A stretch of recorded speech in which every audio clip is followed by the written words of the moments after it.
hindi po nila nakuha ang i-explain mabuti sa akin bakit bagsak on the second round yung testing, no?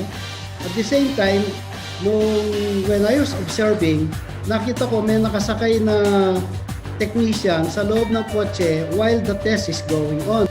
So sabi ko sa sarili ko, siguro merong binibreak ito.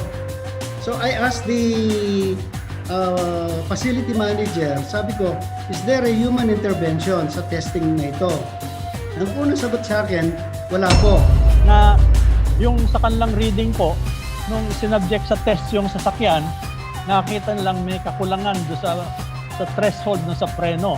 At yun po ang kinoment nila at para koreke ng may-ari. At dinala naman daw ito ng may-ari do sa kasa at nung ibinalik, nakapasa na po. Pero sa tingin ng technician, kung pwede po, sa tingin ng technician, in-adjust po para mag-comply. So, ang tingin ko po is that hindi po consistent yung human intervention. Palagi, sigurado may margin for error yan.